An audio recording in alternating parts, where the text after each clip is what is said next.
Hi friends, Laura here with Breastfeeding House Calls, and in this video we are going to talk about grumpy nipples. We're going to talk about how to prevent them and how to heal them if you already have them.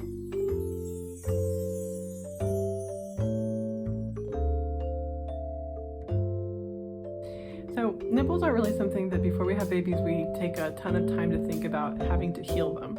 I don't think that any of us ever remotely think about having an injured nipple prior to having a baby.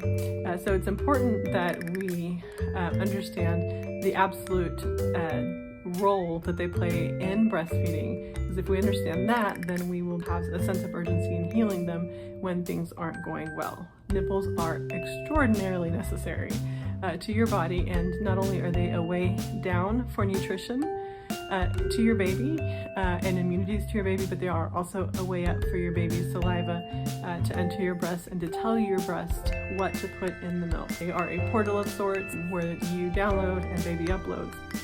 However, baby saliva isn't the only thing that can upload into your breast. Infection can upload into your breast if you have a raw and very grumpy nipple. So anytime that there's an injury, you stand a higher risk of developing or moving on to develop, a breast infection, a yeast infection, a yeast or bacterial infection.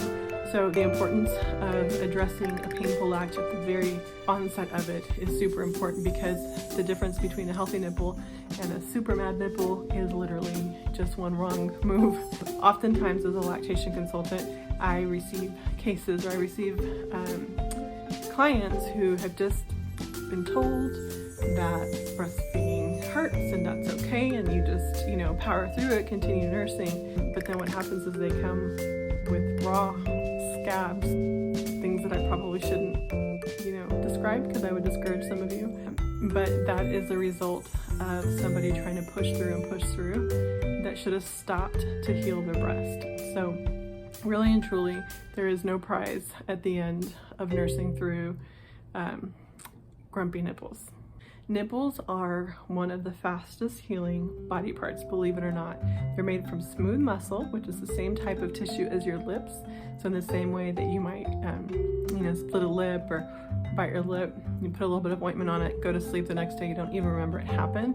Believe it or not, despite nipples being significantly more painful when injured than lips, nipples can heal within a matter of hours, sometimes overnight, worst case scenario, a few days. So do believe me that if you take the right measures to heal them, we'll have a new set very soon. So before we continue to talk about the actual grumpy nipple and then how to heal them, let's talk about how grumpy nipples happen. I like to use the analogy of a toddler with a juice box and a straw.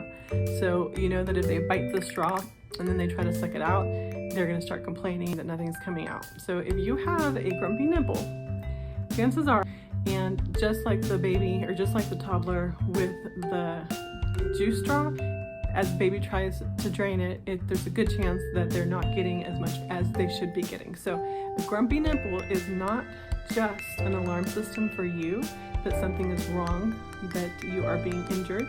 A grumpy nipple is an alarm system for breastfeeding in general. So a baby may not be getting as much milk as they need. In addition, that alarm system can actually impact your milk production. If you can't correct it, take a break, reach out to somebody, and have your baby's latch assessed. The other way that nipples get grumpy is from a pump that doesn't fit properly. Okay, so now that we know the ways that nipples can get injured, it's time to talk about how to prevent that injury.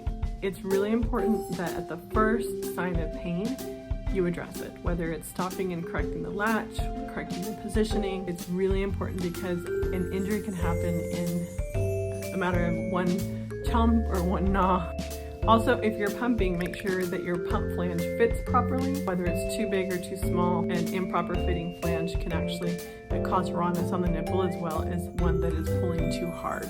So you want to make sure that if your injury is coming from pumping, that if you're not able to troubleshoot and fix it on your own, and we're going to have a video on that, that you reach out to a breastfeeding expert to support you in that. Another way that Nipples can get pretty mad is by simply just leaving them in a wet spot for too long. So whether or not you forget to change your pads, your breast pads, whether or not you just continue to use the same bra over and over, which is something that postpartum parents do, is forget to bathe, forget to change, forget to do stuff. But that can kind of bite you later because it can actually impact your nipple health. So try your best to wear fresh bras, change your breast pads often. Try to go for fabric pads since they're more breathable, and if they get soaked you will know, so you'll change them. A lot of times the disposable pads are so effective at wicking that we forget we're wearing them, and then by the end of the day or by the end of 2 days that you've been wearing them, they're so soaked with milk and old milk that they become very irritating, and that they can actually create a yeast infection at the breast. So just make sure that you are on top of your breast hygiene. Make sure that you're washing your hands anytime that you interact with your breast, that you touch your baby's mouth, so that you can minimize the amount of germs that you're introducing to your breast area.